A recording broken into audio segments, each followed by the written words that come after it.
Wow, and I guess we're live. We're here, we're in. So, who are you and what do you do? My name is Perri Runion. I am a multi passionate creative based in the States. I split my time between Mount Hood, Oregon, and then Lake Tahoe, California. Um, on a more like tactical level, professionally, I like to bridge the gap between creative, brand development, and marketing.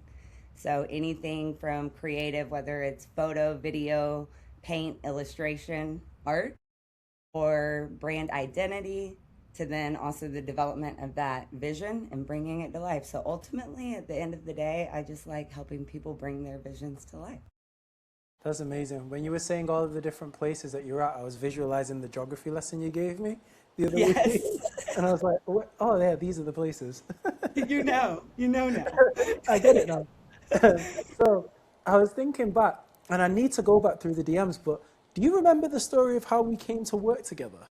So I actually did. I went all the way back. It Mad. took me forever to scroll, but I finally got all the way back. And so on a personal side, I remember the first time that I came in touch with your work was actually a Black Friday acoustic session on YouTube. That I don't one. know if you remember this. Yeah, yeah, yeah. I actually went back and watched that just before this because I was like, I got to remember where this all began. And so that was how I discovered your work. And then ultimately we connected just on social. And at the time I was sharing a lot more of my like hand drawn work um, and yeah, it just kind of naturally unfolded. You reached out and then it all began.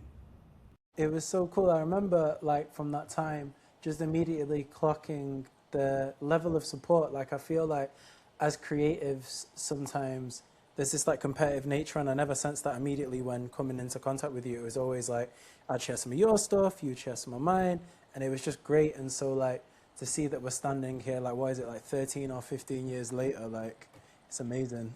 It's wild. It's full circle. And, you know, in thinking about that, when you reached out about this project, I think we were only a week into discussions, and then it was like the 8 year anniversary, I think, of New Levels, New Devils. Maybe I'm wrong on the years, but I was just like, oh my God, this is just such a full circle. And to have both gone through so many different evolutions in that period of time and to just come back together, it's just been really divine timing, I feel like. For sure. Speaking of like the new project, obviously we've traveled a lot of ground together, starting with New Levels, New Devils, and then the subsequent projects, bringing us all the way up to We Now Play. So when you heard the project, what was your first listen like, and what was your first thoughts? Hmm.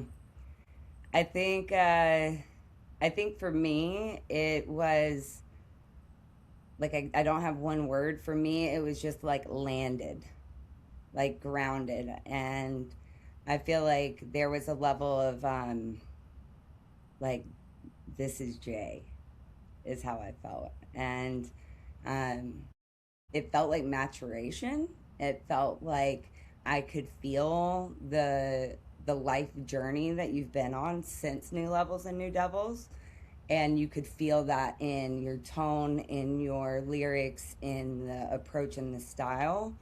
And I don't know, there was something about that kind of evolution that I was just like, yes, this is it, Jay, this is it. I could just feel that next evolution, if you will, you know? Like, I never really like to compare a new project to a past project.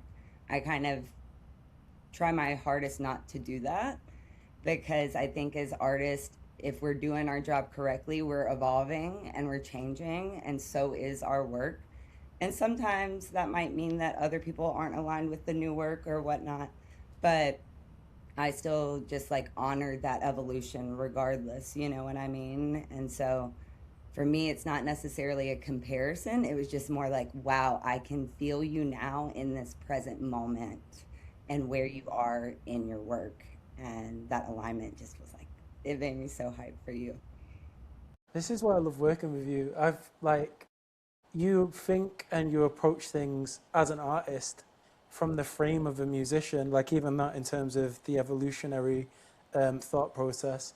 Because because sometimes as musicians, I guess like we can get stuck in our head and being like even when you mentioned Black Friday, I kind of winced, and it was, and it's like, yeah, like take it off YouTube quickly. But I feel like it's like you say, it's like part of the story and the journey, and I think that yeah, it's so important that people get to see that, even like particularly with this, like going back and seeing where we were with New Levels, New Devils, and how the approach to that was compared with this. Like, there's evolution in the art, but there's also evolution in the music, and it's just like this real cool synergy thing.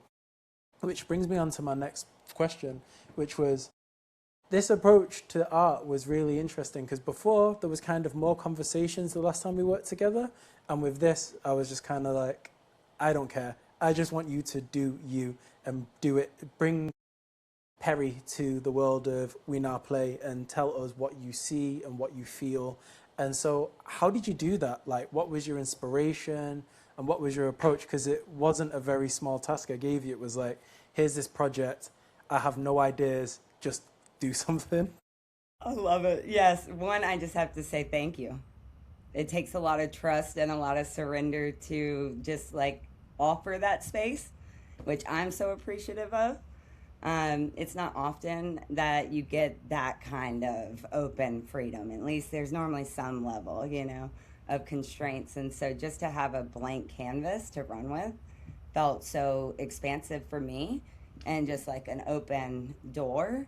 When you say where did the inspiration come from, I think that's always a hard question for me because like how do you consolidate it down? Like inspiration for me is like my whole life to now influences it all. Yeah, maybe I see something that sparks an idea, but I still only saw it through that lens and saw it that way because of my total life experience. You know what I mean?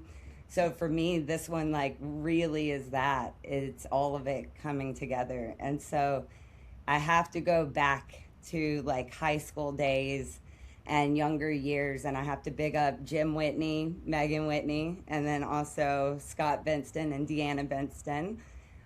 Four major influences in music and my kind of taste.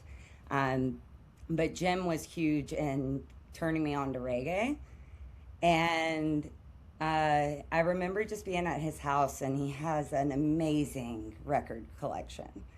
And we were just going through them, and he pulled out Peter Tosh No Nuclear War album. And I shared that album with you, and that cover, if you go and look at it, it's just like boom. And I remember, I don't know, being 16, 17, and being like, wow, this is so not what I expected of a reggae cover. And it's so eye catching and message driven. And so for me, when you reached out and it was like, I want to, one, do this by hand. I want this to be actually like you tactically doing art. I want to be able to see the ink. I want to be able to see the pen. And so I think a big part was inspo from that album from Peter Tosh and just kind of thinking, oh, this is that era of album covers and where art really reigned supreme in terms of like real tactical art. And so that had to have an influence, I know, for sure, with where we landed just with the gas mask. Um, but then from there, it was honestly just a divine God moment journey, of listening and staying open and looking for little things that would pop out to me. And this vision just came to me. I was on a long drive to Tahoe, and I it just dropped in, in the best way. Like I think as an artist, you know that sometimes it's just they drop in, and that vision just came to me. And obviously, built into it is so much because for me, your work is is a beautiful blend of activism and heart. And so again, that's kind of where the heart comes in the design.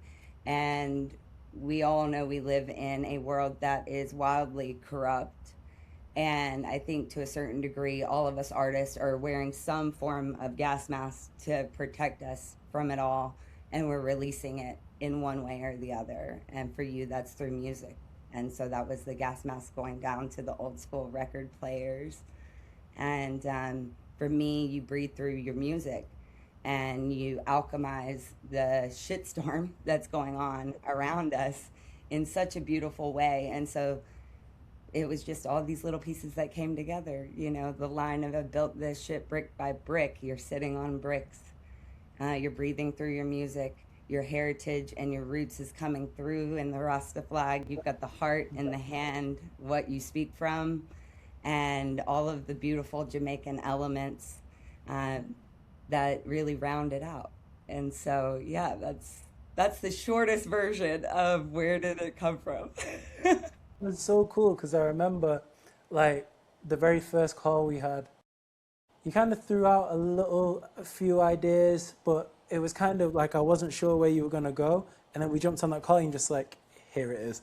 And I was completely blown away. I will splice it in. Like, just seeing the care and like, yeah, how you listened, but actually listened to the project. Like, so many times you can pass something to somebody, like, I guess it's the same with art as well. You give it and someone will look at it or they'll listen to it, but they don't consume it and ingest it and sit with it. And it was clear that you sat with this, the way in which you were able to pull out so many of those elements. And even some of the lines that you pulled out, I didn't even realize I said until I went back and listened. And I was like, oh, yeah, that's where that's from. And so, yeah, I was just so grateful that you approached this with such openness and intentionality, but also ultimately care. And so I'm just super grateful to work with you again. Like, it's an honor.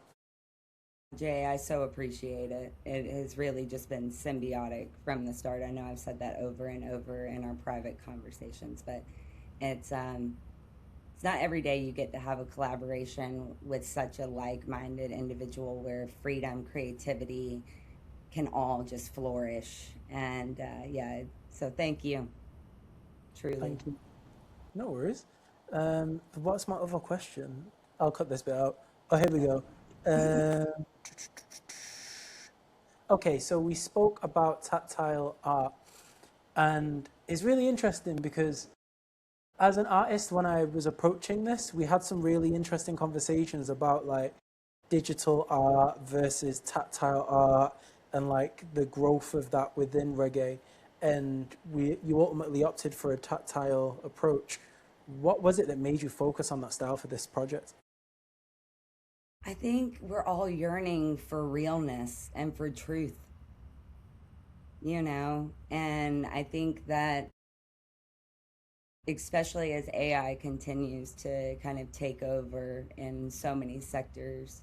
Um, for me, like hearing, I want to go back to the roots. It was like, well, you can't go back to the roots unless you forget all of this too. And you go back to pen, paper, and ink, you know? And so, um, yeah, it was really about getting back to the roots, I think, at the end of the day, and really creating something that's genuinely unique that can't be replicated. And I think we just all are yearning for that. I as an artist, even though I work in digital design, web design, all kinds of digital, for me it was a return, a homecoming of my own back to just working with my hands again. And damn, if it wasn't nice to have blue light involved, you know, Yeah, like to just really get back to that place. And um, I don't think perfection reigns anymore. I think realness does. And I think that what makes us unique, what makes us human, what makes us who we are is that it's the little imperfections, the little change in ink on a page that would not happen if it was done through AI, or it could be erased and refined if it was done digitally. And I also just really appreciated the challenge because when you're looking at pinning a piece solely in one go, it's a journey. And it takes time and you have to face it when you've made that line too thick and now you've got to start all over. You know, I actually pulled this. um I don't know if it's going to be able to be seen, but it's like Oh wow. You know what I mean? And it's just like a journey to get it to where we landed. That's so And cool. so, I think that is what is so cool about it is that you're kind of in a journey of facing your mess ups and start again, face your mess ups, start again, go and go and go. And I think that's the true artist process. I know you know that in music, Yeah.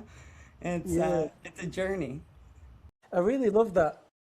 Like I think, yeah, it must have been so interesting to have that because I guess like you were saying, a lot of your work recently has been quite digital, and so returning to that, I guess, does it allow for more breathing space in the process? Because when you make that mistake, you can kind of presumably clear off and then just start again with a different energy. Yeah, totally.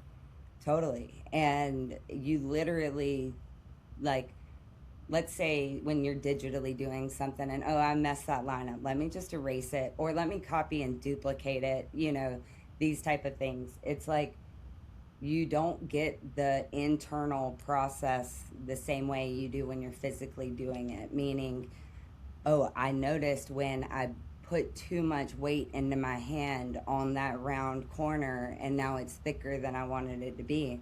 So next time I'm not going to do that. And it's just a like very like actual human process to go through, versus just having the ease of digital tools that can make you faster, make you more efficient, blah blah blah blah. But we don't end up like learning the same way. So to me, it's just a whole different kind of muscle building and evolution in each round that you take in, you metabolize in a way that you don't whenever it's digital. So when you're working in that way, because I guess that's the beautiful thing about this collaboration. I just don't understand how you start something like this. Like, so, so how do you begin interpreting? So when you receive the music, what was your starting point for interpreting it visually? Ooh, ooh. I think this speaks to the magic of creativity. I think it speaks to the thing that no one quite knows how to name, whether it's God, whether it's universe, whether it's Jah, whoever it might be to you or how you name it. It's something that came from that place. It's outside of me, honestly. Like, yes, like I said, like my whole life experiences, I'm sure that Peter Tosh album had influence. I know these people had some influence, but at the end of the day, the concept was a gift for me to vessel. It's not necessarily something that I like to say that I did in a weird way. It's not me. It is the Most High moving through me and bringing that vision into frame. And I think it's just the willingness to look at that and be like, oh yeah, let me lean into that vision. I don't know if that's a great like answer to that, but that's just the kind of the realness for me. It's sometimes it really just isn't me. No, it's a good answer. Like I was having this conversation with Choir the other day about creativity and songwriting because like when we work together, I've seen him just pull four or five different choruses out of the air in quick succession, and it's like, yeah, that's what art is. It's vesseling and taking messages, whether it's from the Most High, whether it's from ancestors, whether it's from wherever we've been, and yeah, just interpreting it. So it's interesting hearing that that is the same process with something visually as well as something that's like musical as well. Yeah, I think it's all of art. I think that is art at the end of the day is these these visions, these messages, these callings that are kind of given to us and we can lean into them and say yes or we can just kind of not look at them, but I think the artist says yes. That's perfect. And so, what is something that everyone should know about the process of this work?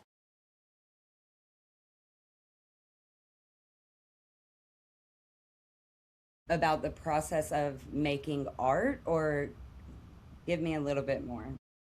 So, what is something that people should know about? Let's do it in two prongs. So, firstly, the process of making art, but then also the process of making this particular piece of art? Okay, love this. Yeah, that helps me. I think the process of making art, one of the greatest gifts that I have stumbled upon is Stephen Kotler's work around flow states and studying the flow state. And as artists, that's ultimately when you're vesseling a song, when I'm creating art, uh, that's ultimately what we're doing, right? Is getting to that peak state of flow. And for me, his work reveals that flow is part of a cycle and it's not a steady state. And actually, what most people think of as flow is the heightened moment where everything else dissolves and we are fully engulfed in the work. But that's only one piece of the cycle. It starts again, and there's research, and there's frustration, and there's shit you got to work through, and then there's the creating, and then, and so for me, understanding that creativity is the flow state cycle has given me more grace for myself as an artist whenever I'm not in that particular phase of the cycle. I give myself grace and know, okay, I'm in the live life so that you can get experiences in inspiration phase, not in the active creating phase. And so that's given me just a much better perspective and ability to give myself grace, which I think all artists need to do more. And then in regards to like vesseling this project, um, I think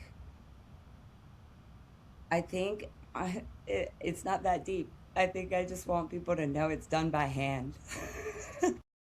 And humans still exist. I love that. You you gave know, such a profound answer, and then you're just like, it's not that deep. it's not that deep. So just know that like it's real art matters. And those people that choose to invest in that, choose to support that, that to me is so crucial for the future.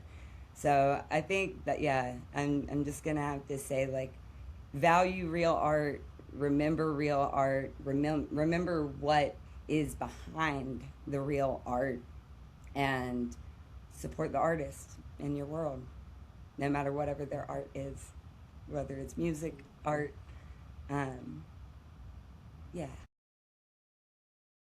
That's so great. It's really interesting what you were saying about the grace thing as well, because I think like a lot of artists are guilty of that. Like I've been guilty of that at times. Like the height of flow state would be something like the Tough Going session for Homecoming, where I did like 8 songs in 7 hours, but then like would have other sessions where I've gone into studio with artists and not been able to get like a 16 bar verse done in an evening. And I think that the grace thing is really important. So how do you manage that in terms of giving yourself grace? Do you now call it and acknowledge it, or is it more of a process of getting to that first? I think I think it's a just acknowledging it thing. I think sometimes we like to look at things as good or bad and then put them in this camp. And instead of doing that, I just look at it as what it is in the moment and in the present. Um, and so yeah, I struggle with that too. I'm not perfect. Like I think being human means you're going to struggle with that, especially as a creative. So I think the more that we can come to terms with that, the more that we can settle into that reality, then that's where the grace comes from. So I can't say that I've perfected it. It's just a practice. It's a constant practice of when I'm not in that ideal flow state of recognizing that, naming that, knowing it's not bad or good, it just is. And that time will move me forward in that same cycle. So, in terms of your creativity, I've got a question that's off cuff, if that's okay. Yeah, totally. In terms of your creativity, how do you, because you're someone that moves between multiple environments and so in some cases ecosystems. So, how does your environment impact your creativity? It's everything. It's everything. I am really grateful to be in the spaces that I'm in because it does give me so much access to nature. And nature for me is healing, it's inspiring, it's the place where I may not be in flow state, but it feels like flow state where all the things melt away, you know, and you remember what matters.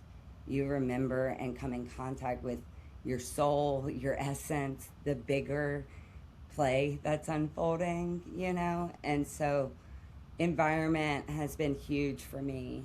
Being able to get into nature is vital. I know whenever I haven't been in nature recently, I feel it on every spiritual, energetically, mentally, I feel it. So, yeah, nature is a huge part of inspiration for me, for sure. Um, I think at the end of the day, we're all so intricately connected to nature and we've lost that connection. And I think the more people can reignite that connection and put energy into make sure or ensuring that you've got that connection in your life, I think it's grounding. It's part of us, and I think it's sad that we've gotten so disconnected from it as society, you know. And so, yeah, it's vital. Nature is vital to everything. For me, it's breath. That. And so, what does art mean to you? Oh, what does art mean to me? Um, art, I think art is liberation. Art is liberation. And I hesitate to put art in a box that means painting, writing, singing, the arts, because I actually personally believe that the biggest problem is that we've all forgotten we're all artists.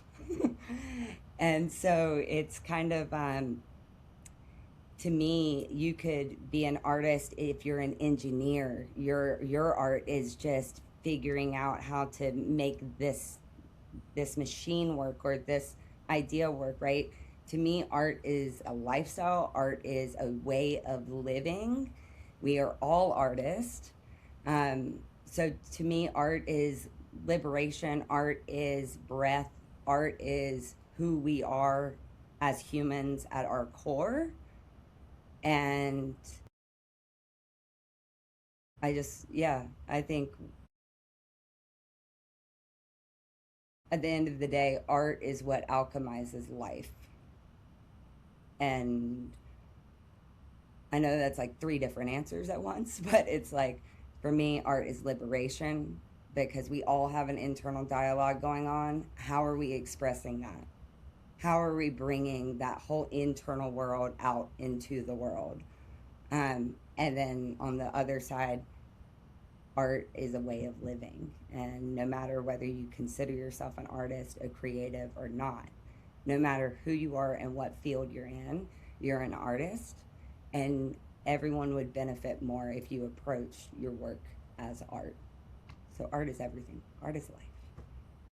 What's been your proudest moment as an artist? Well, that's such a good one.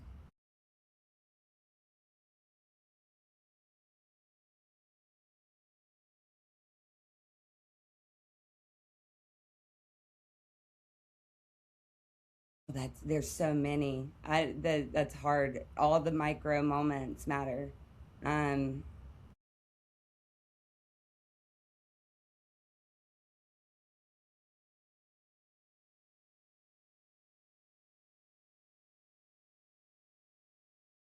I think the proudest moments are when I'm talking with somebody and they've decided to do more of their art because of something I've done. That feels so wild to me. Like you made a decision based off of something I did. Like, but that's what I love to see. So, like, shout out Stowe Benston. Um, it's so awesome to see him stepping into his art and to be able to support that, like that's honestly my proudest moments, is being able to support other people and bringing their art to life. That's such a nice answer.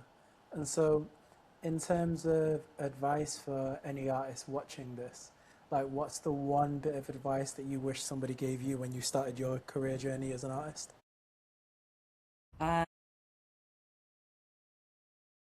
the starving artist idea is a falsity. The the idea that you can't make a living off of your art is a lie. Um, I Yeah, I wish that art was an extracurricular activity, if you know what I mean. Like I wish art was the forefront of everything. Um, so yeah, I just it's don't fall into that trap of thinking that you have to be the starving artist to live in your passion, to live in your truth. It's a lie. And trust in that vision that you're holding, trust in that calling that's on your heart, trust in the impact you want to make, and you can make it happen. You've got such great advice. Thank you, Jay. And then, where can people see more of your works? So Instagram is the main social account that I'm on, and then my website, perrirunion.com. It is always an evolving process on that website, so I'm hoping to get more works up there soon. But yeah, you can find me there, and you can find me on Instagram, and yeah. Perry's being very modest. Her website put mine to shame. Stop. Stop. I saw your website and I was like, I need to go back to Squarespace. Well, I'm so stoked to know that it inspired that move.